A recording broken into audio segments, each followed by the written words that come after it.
Excited to be partnering with Cooper Riis on this today. Especially excited to have Dr. Eric Levine, who is their CEO, as well as Kim Nelson, their National Outreach Coordinator. From the dorm side, we have Dr. Amanda Fialk, my partner at the dorm and our Chief Clinical. Sarah Harte, who is our Washington, D.C. Director.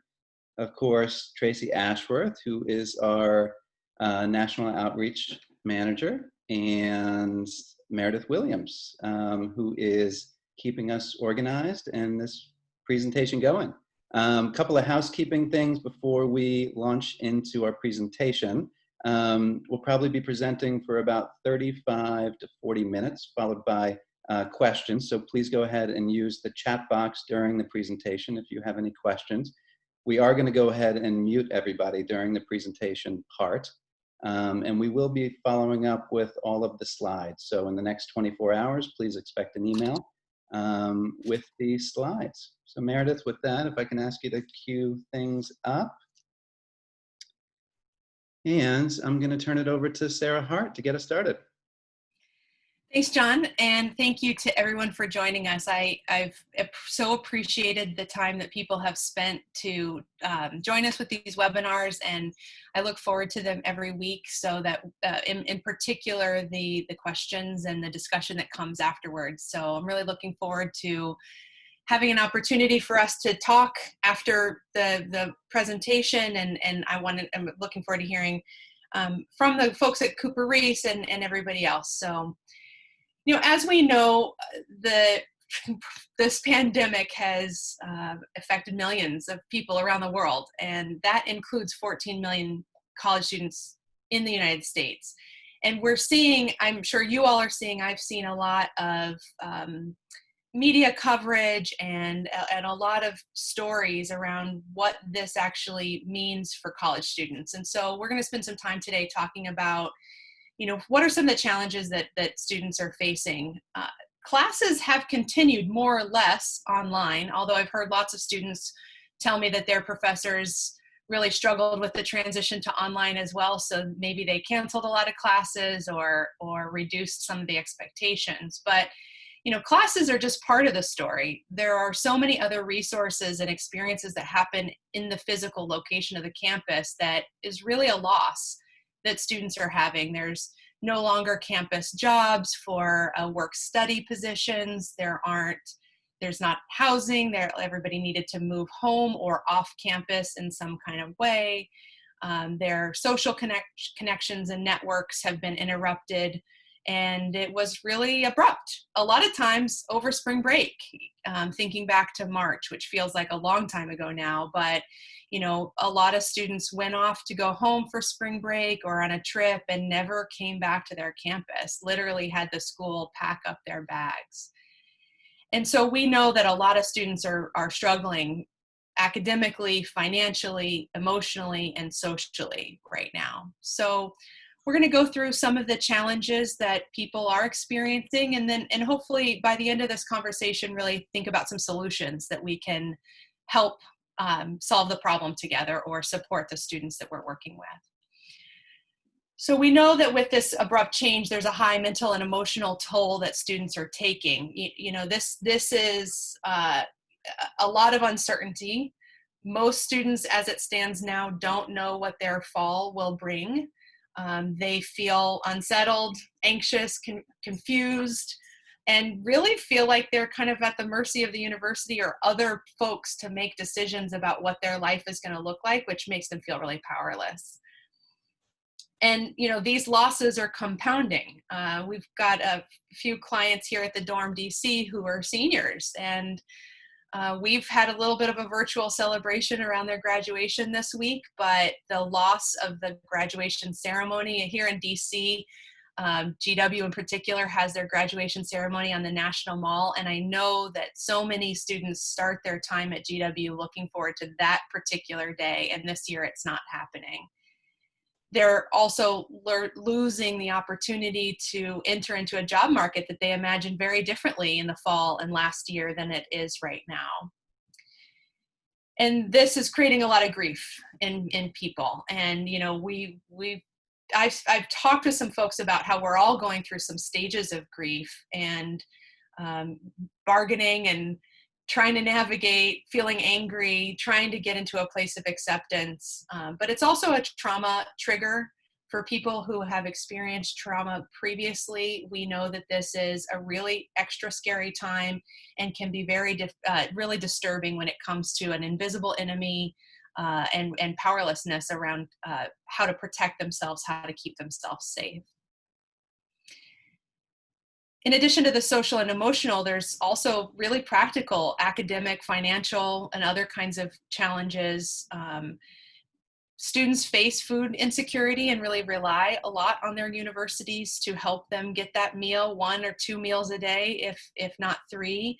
A lot of universities have taken the lead in creating food stores and other resources around food. And so having to leave that sense of security or safety net that a campus can provide has created the opportunity for a lot of financial distress, a lack of income if they were working on campus, a lack of housing, a lack of food.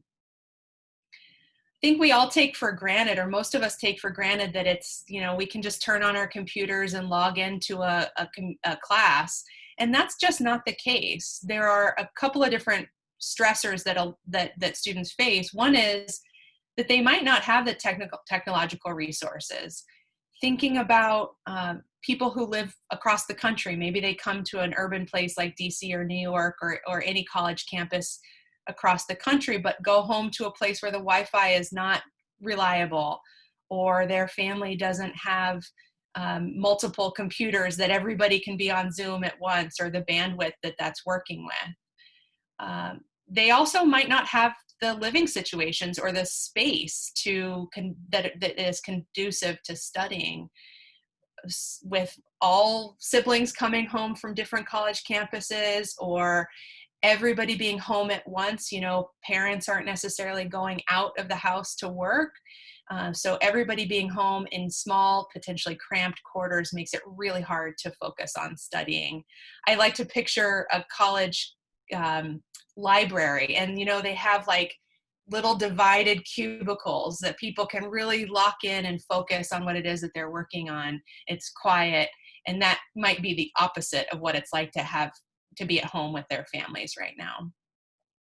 And then, you know, there's some barriers around access to health services. So mental health supports on college campuses, college counseling centers, health centers, resources for health education, all of those things are available, often free or low cost, and often separate from family members. So when you go to a health center on campus, you don't necessarily have to involve your family or your parents about those visits.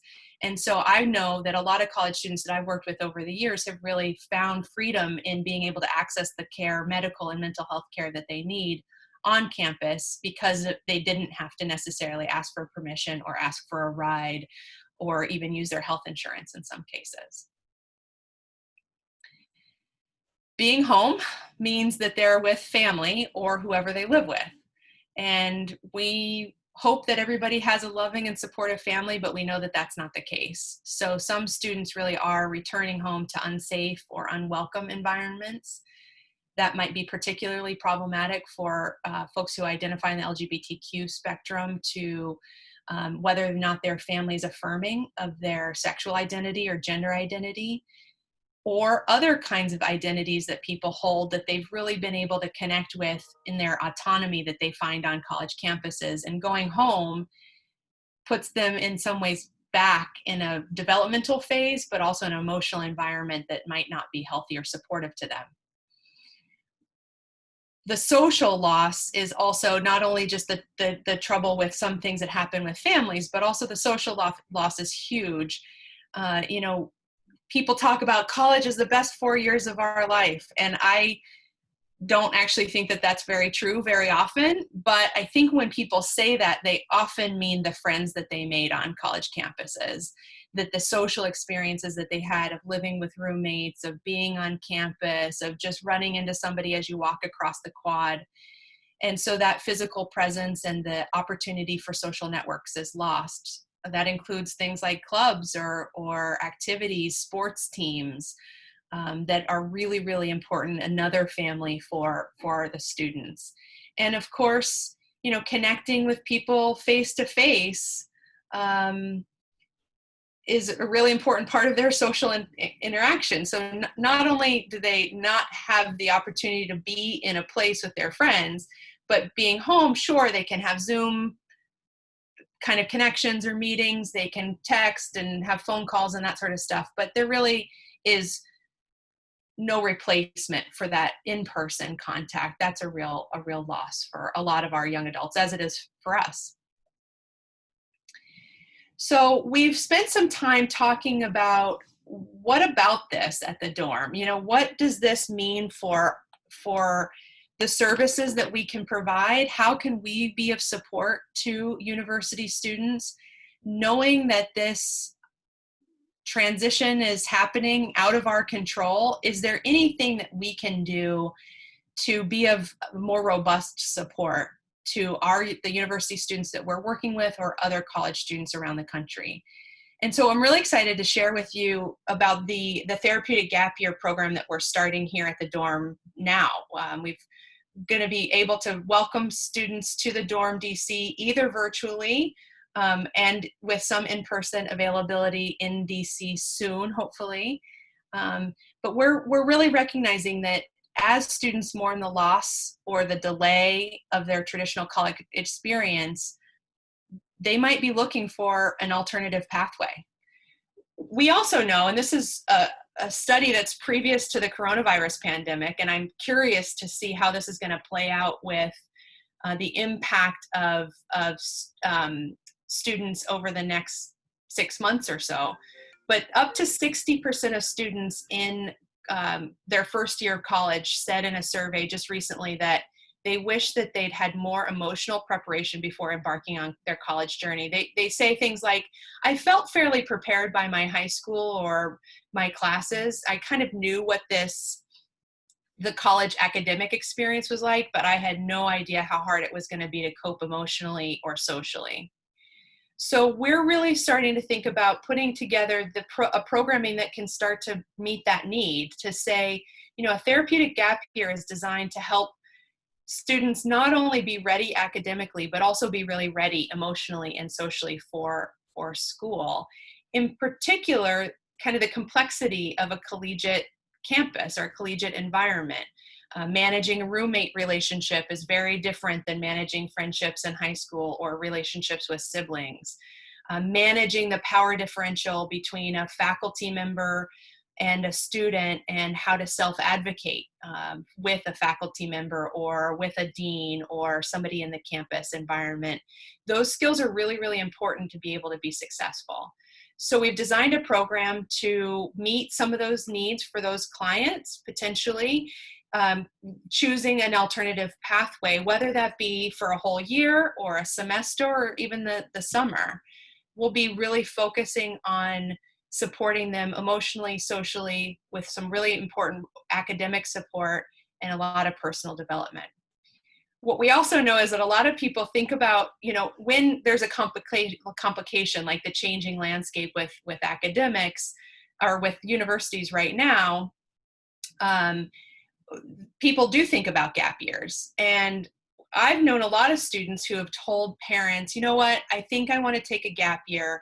I'm going to look for a variety of different things that I'm going to be able to do while I'm taking this time away from school. I'm going to get a job. I'm going to do an internship. I'm going to travel. I'm going to do all these things. But it's really up to them to build their program. And we've heard from parents in the past, by the time September, October rolls around, the student really hasn't able to cobble together a really meaningful gap year experience. So we're allowing for some rolling admissions so that folks who might want to do it on their own, but then maybe struggle, can also come in mid-semester or at any time it makes sense. The other thing that's really important and exciting about our therapeutic gap year is it's not just for students who are entering into their first year of school. we know a lot of students who maybe squeak by the skin of their teeth for their first year or second year of school. Maybe they've had to take some incompletes or a mental health withdrawal from a class or two or a whole semester. So this is also an opportunity to say, you know what, let's press pause, let's rethink what went well, what didn't go so well, and how can we address this in a therapeutic gap year at the dorm. To expand on some of the specific offerings, what we're going to be doing is a really comprehensive daytime, evening, and weekend activities with a schedule that's really individualized and can be turned up or turned down depending on what the client actually needs. So we'll have availability for 7 days a week of programming. That programming is going to include therapeutic programming, group and individual therapy, as well as clinical coaching. But it's also going to include some health and wellness, some adulting skills. That's around kind of food prep. It's around executive function, time management, budget. We're going to be doing mindfulness, yoga, and then some fun times, some social interactions as a cohort, some opportunities to immerse ourselves in the city that we are in, especially when we can all come together in DC safely. And also looking for ways to engage with communities locally if people are engaging with us virtually. And what we really want to do is be able to support people based on what it is that's their need. They might end up staying with their families if they're a local family here in DC, but they might want to explore an independent living opportunity. And as we roll this out and the landscape changes with feeling safe with the coronavirus, we are able to welcome people to DC and have them live independently with some support. And finally, I'll just say that the young adults that we're going to be working with are people who really want to grow in 5 different areas. And that really is about emotional literacy, mental health and eating and substance use recovery, if that's appropriate for them. Independent functioning and skill building is so important to be able to be successful in college. And of course, academic preparation, exploration, skill building, and vocational as well. And then that navigating and balancing social relationships, which is a lot harder than it seems. Lastly, I'd like to just talk with you about how we've shifted or adapted our care here at the dorm to address the coronavirus pandemic over the last couple of months and where we are now. We really recognized back in March when this was coming to our attention that there was a need to address the safety of our clients and our staff, that we needed to transition to virtual care. So I'm really excited to say that we did start to hold all of our 100% of our services online. But in addition to the services that we were already offering, we also added morning and evening check-ins for daily accountability. The morning check-in is really about, sleep-wake cycle. Are you up? What are your plans for the day? What are your intentions for today? What's your schedule? Have you gotten some food in your system? And the evening check-in is really a debrief and about the, how is it feeling for them at the end of every day, and what's their plan to be able to settle in for sleep and kind of give it a go another day. We continue to provide virtual academic supports like our awesome program Dorm U. Dorm U is a virtual, simulated college course that's happening virtual now, but it's got assignments and in-class presentations and accountability, but it's done in a way that is lower stakes because it's part of the dorm system. We also have study hall and learning lab currently happening virtually. We increased social connections. We knew that social distancing doesn't have to mean isolation. And in particular, our clients are at a pretty high risk to be isolated, to not really know how to navigate a new landscape of social connection. So we really increased the opportunity for people to spend time together. We're doing fun online games. We're doing Netflix and chill kind of parties together. We're doing Zumba and art groups. We've had some opportunities for people to do some virtual volunteering, sending out some messages to frontline workers so that we can connect what it is that we're doing with the larger community. Parents also need more support these days, as we all do. So we've one of the things that I've been really happy about starting here at the dorm that I know will continue forever is a family collective. It's a bi-weekly opportunity for all parents, dorm clients, both in New York and DC, to come together in a space to talk about the unexpected return to the nest and all of the things that happen with young adult children coming home, maybe for the first time in a long time. And I think that's been really beneficial for our clients. We talk as a team a lot about Zoom fatigue, and I know I feel it at the end of the day. My eyes are tired, my shoulders and my neck and back are often sore. I'm not used to looking at the computer all day as a therapist. I'm used to being in sessions. So we really needed to increase our wellness and self-care programming, and really utilizing movement for that. So we've interspersed movement breaks and movement sessions throughout the day with yoga sessions, mindfulness sessions, dorm fit, which is a workout. But we're also making sure in between sessions, we end 10-15 minutes on the hour and say, for the next 5-10 minutes, don't look at your phone, move around, close your computer, take a walk, look away, and see if you can kind of start to give your body a little bit of a break. And then lastly, we really did ramp up our weekend support services, knowing that people are in homes by themselves, and knowing that people are worried and scared about the coronavirus and worried about their family and questioning when they might be able to go see their family, their travel home, is really tough. And so this is not something that we can take a break from on the weekend. So we've continued to talk with our clients every day of the week, check in with them, see how they're doing, hop on a Zoom call to check in, see what their plans are for the day, and encourage them to take advantage of any other kinds of things. Are they going to check out a cool virtual museum tour? Are they going to check out a lecture or a concert or a something online? And I think that's going to be, that will be one of the things that I think the clients really looking back will recognize, that having that consistent daily support was so important. On that note, I'm going to turn things over to Eric and hear what Cooper Riis has done to adapt care and continue on with some tips. So thanks. Eric, on to you. All right, we're unmuted. I don't know if you all noticed, we had a little crisis there about 2 minutes ago. My computer just stopped working and I wasn't able to see anything. I could see you all, but I couldn't see the slides. And so Kim, who was in the other room, jumped up and grabbed her laptop and jumped in here with me. And so she's right here. So anyway, it's nice to meet everybody. Just real quick, Cooper Riis is a residential healing community in Western North Carolina. And we've had to make a pretty big switch to how we operate because of the COVID virus. We are considered congregate care, and so the rules for operation have been pretty significant here in North Carolina. At the farm, we've been able to continue. We've got 180 animals that don't know anything about the virus, thankfully.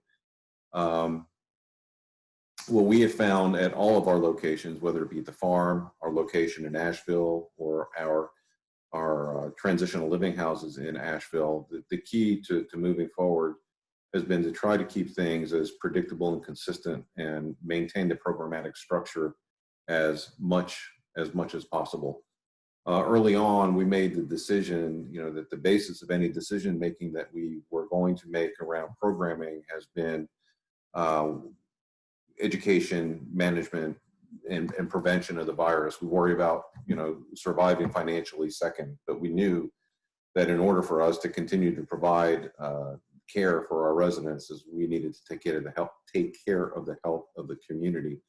So one of the things that we did first was we established a platooning of, where we wanted to keep a bench of people we know that were staying home and away from everything. Because we know that if we're going to get this virus on one of our campuses, it's going to be because one of us brought it on. Our residents are here. So we stopped having visitors. We stopped having residents go and visit their families. We stopped all professional travels. Poor Kim got grounded on, I think it was March 7th. She got grounded. Very early. Very early. So the platooning of staff has been a good thing. We will have staff that will work and provide telehealth services and rotate in our onto campus every third week. We've divided the groups into 3. So the focus again has been just consistent, predictable, routine structure, and the residents have told us, quit talking about the virus. Let's do what we do, and that's certainly been true in Asheville, and that's what we're doing. You can go to the next slide. What we do is at our Asheville campus, we call it 85Z, we provide a supported education program for Cooper Riis residents who want to include college coursework as a part of their recovery journey. Essentially, participation in the college program is a part of their treatment plans. So we don't just take, we don't say, oh, come to Cooper Riis and graduate. These are folks that have significant psychiatric issues that meet our clinical criteria, and a part of the discussion is, hey, my mental health issues have gotten in the way of my ability to continue in school or have prevented me from going to school to begin with. Those would be the folks that would come to us, and then we start with a discovery or an assessment process, and then attach educational coaching sessions for residents that participate in the college program. What they do is they gather educational documentation, they look at formal and informal assessments, they collaborate with and develop the necessary supports and develop a supported learning plan or supported education plan. They work together to develop appropriate educational options, collaborate and communicate with local colleges and disability support offices, and at the end, they develop a written supported education plan. I mean, I will just say as an aside, I'm a former special educator, an educator. I ran residential programs. And so this, for those of you that have any understanding or history or knowledge of special ed, it kind of feels like that, because it is like that a little bit, but it's an inclusion model. Things that we work on with our residents are executive functioning, accountability and case management. And a big one is the advocacy support, is helping our residents learn how to find their voice and be in charge of advocating for themselves. Because in many cases, so many of the folks that we work with have spent a lot of years having a lot of people doing the speaking for them. So that's a big piece of it. All right, so how do we do this? Some things to consider. First, the resident or the person, sorry, I'm in the residential world. The individual has to be willing to disclose. And this is a key point because, I look at every admission file that comes in here, and probably 30 to 40% of the residents that come in here have some history of receiving special education and related services when they were in high school. And the big difference between being someone in high school or middle school is they are receiving services that are entitlement services. These are services that, because they have a disability, they're entitled to receive services. There's a federal law, the Individuals with Disabilities Education Act, which mandates services. When you graduate from high school, your entitlement goes away. And we all know that the disability doesn't go away. And so very often that transition from secondary life to post-secondary life and the entitlement to eligibility piece is a challenge. Very often the challenge for the family members of the folks that we work with, but that's another presentation for another day. So you have to consider whether the Americans with Disabilities Act and or Section 504 accommodations are going to be something that will help support somebody in college. ADA for sure, it's a little murkier with 504. If you're going to go into a support services or a disability support office, if the person has a current psychological evaluation that has good scores on a good psychological evaluation scores, and it's within 1 year, bring that with you. If the person had a history of receiving special ed services, bring that IEP, bring the last IEP with you, because that's huge. Within the IEP, there's a section, I don't care what state you're from, there's a section called supplementary aids and services.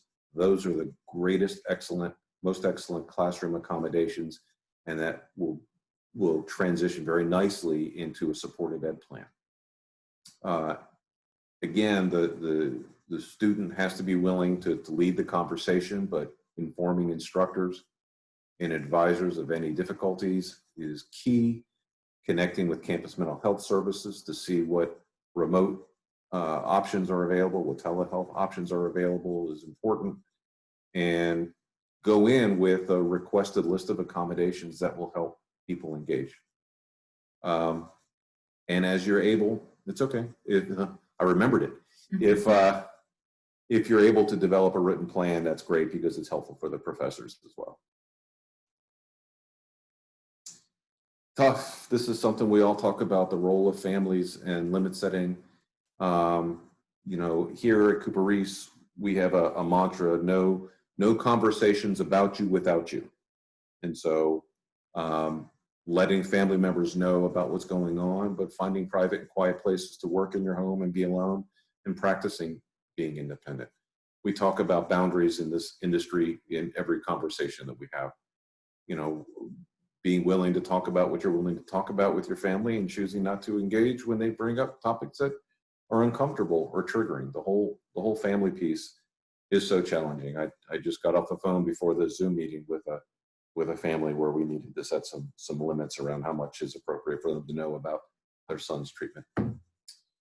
And you all know this better than me. In many cases, families have developed pretty intense codependent relationships with their children in response to the learning and emotional issues.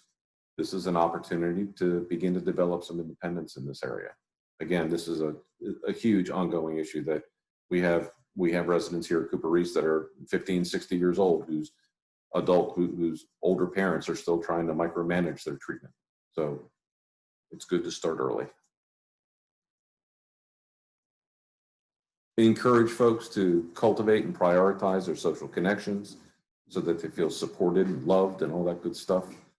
Practice mental and physical health with movement, walks, yoga, crab cake making, very important, kayaking, or any other form of fitness that fuels you, and just maintaining a healthy sleep cycle and nutritious foods. And exercise. There's just more research out there than we can wrap our arms around that talks about the benefits of exercise as the best means of managing our mood.